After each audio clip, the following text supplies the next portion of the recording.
여러분 안녕하십니까? 뉴스투데이 제주입니다. 고등학교 무상급식을 위한 예산을 놓고 그동안 교육청과 제주도가 갈등을 빚어왔는데요. 내년부터는 제주도가 급식 예산의 60%를 부담하기로 합의해 안정적인 무상급식 운영이 가능하게 됐습니다. 보도에 김찬년 기자입니다. 점심시간을 맞은 도내 한 고등학교. 전교생이 학년별로 순서에 맞춰 무상급식을 하고 있습니다. 다자녀 등 일부 학생에게만 지원됐던 급식 예산이 모든 학생으로 확대됐기 때문입니다. 고교 전면 무상급식은 올해 2학기부터 시작됐는데 그동안은 제주도 교육청이 예산 전체를 부담해왔습니다. 하지만 내년부터는 제주도가 전체 예산의 60%를 지원합니다. 원희룡 제주도지사와 이성문 교육감은 교육행정협의회를 갖고 이 같은 내용을 담은 합의문에 서명했습니다.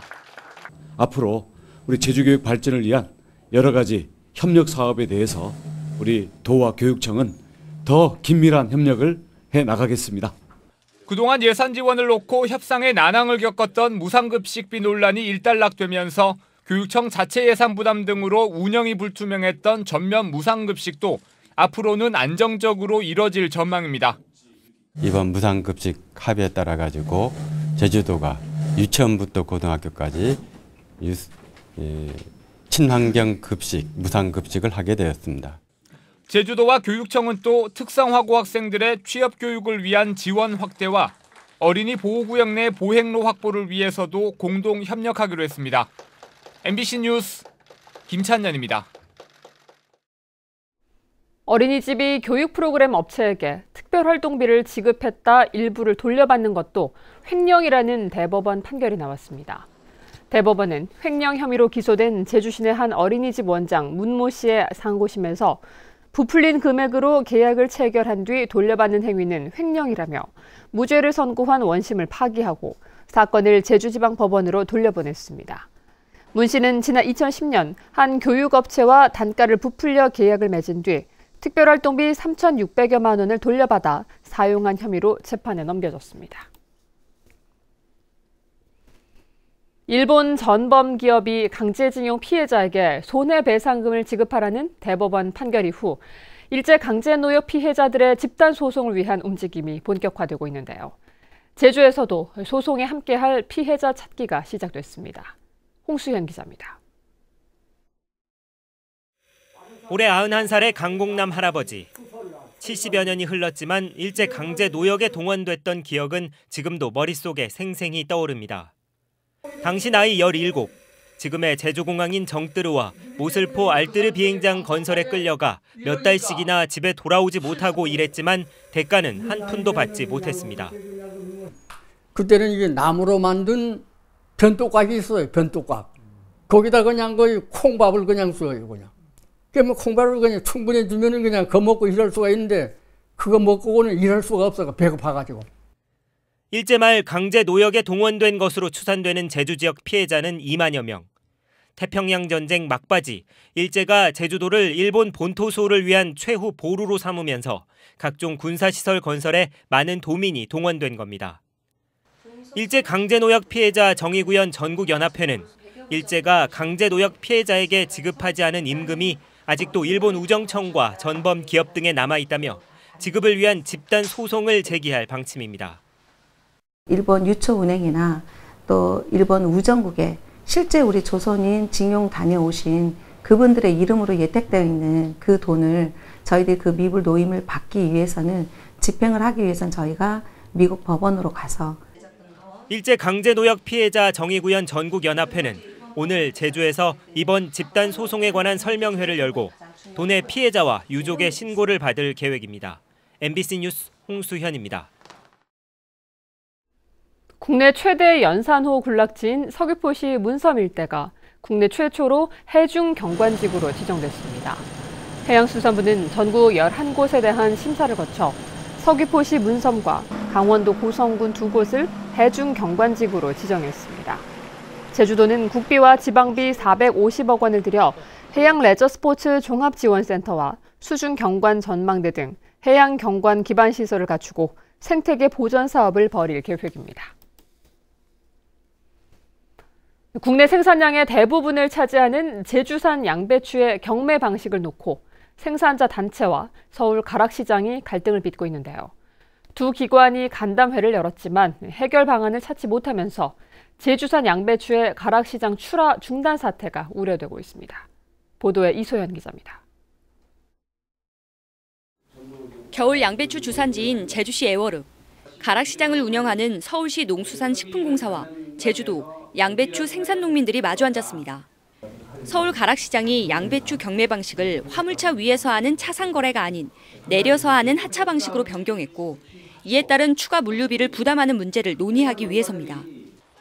하지만 추가 발생하는 물류비 규모로부터 논쟁이 시작됐습니다. 공사는 강원도 사례를 적용해 연간 물류비를 4억 원으로 추정한 반면 제주 생산자협의회가 시뮬레이션을 통해 확인한 비용은 40억 원. 무려 10배나 차이가 납니다. 생산자 단체는 정확한 비용 산출을 위해 공동 컨설팅을 요청했지만 받아들여지지 않았습니다. 이 가격 산출이 너무 단정적으로 한 거 아니냐, 이건 잘못된 것이 아니냐, 명확한 자료를 만들자 해봤지만 공사에서는 아직까지도 묵묵부담으로 강행을 하고 있다는 부분이 되겠습니다. 그래서 안 해봤기 때문에 어려울 겁니다. 지금 한 번도 안 해본 거 아니겠어요? 그래서 이제 시범사 또 좀 하시면은 좀 저거 하겠지만 그런 부분이 있다. 농민들은 또 가락시장의 현대화 사업이 끝나는 2022년까지 예전 방식대로 양배추 경매를 실시해 줄 것을 요청했지만 공사는 지역과 다른 품목과의 형평성을 이유로 거부했습니다.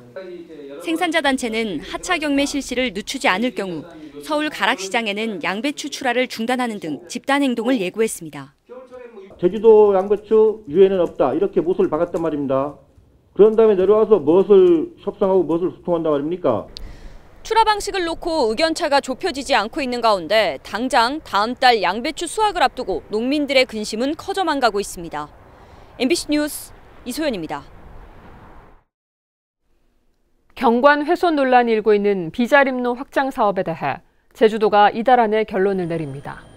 이양문 제주도 도시건설국장은 기존 계획대로 확장할지 아니면 경관과 산림 훼손을 막기 위해 우회할지를 놓고 식물과 산림, 조경 등 전문가들의 의견이 엇갈리고 있다며 자문회의를 열어 최종 입장을 정리하겠다고 밝혔습니다. 제주도는 구자읍 대천교차로에서 금백조로 입구까지 2.9km 구간을 4차선으로 확장할 계획인데 시민단체들이 반발하면서 공사가 일시 중단된 상태입니다.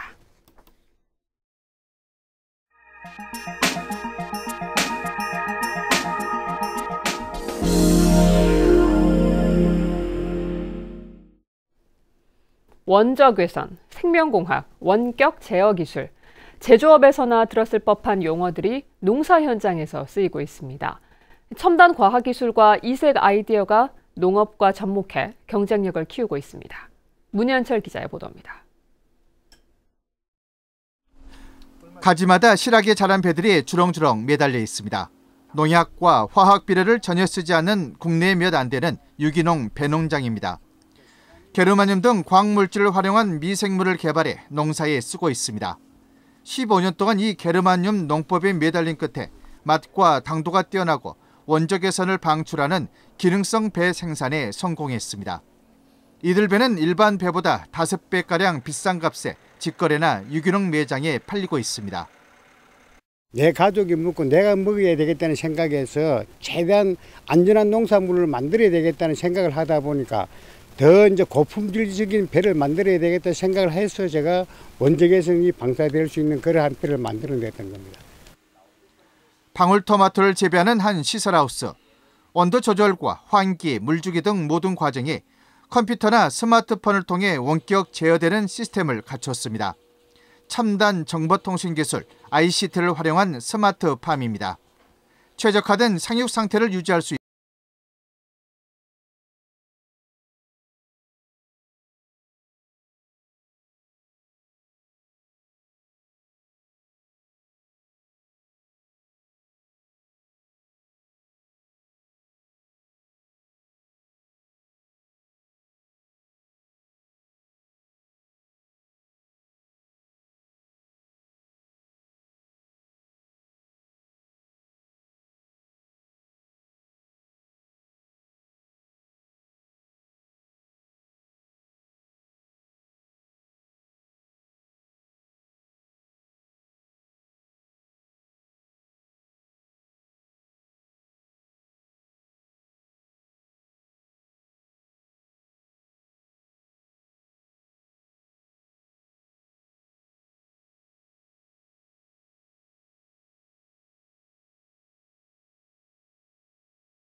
설치하고 내년 3월부터 단속이 시작된다고 밝혔습니다.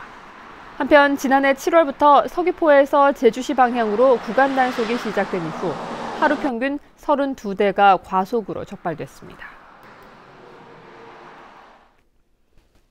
평화로 제주 관광대 입구가 제주에서 가장 교통량이 많은 것으로 조사됐습니다. 제주도가 지난달 도내 136개 도로에서 조사한 결과 제주 관광대 입구의 하루 교통량은 4만 9천 대로 가장 많았고 지난해보다 19.5%나 늘었습니다. 다음은 도로교통공단 앞과 아라동 주민센터 앞의 차량 통행이 많았습니다.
뉴스투데이 제주였습니다. 여러분 고맙습니다.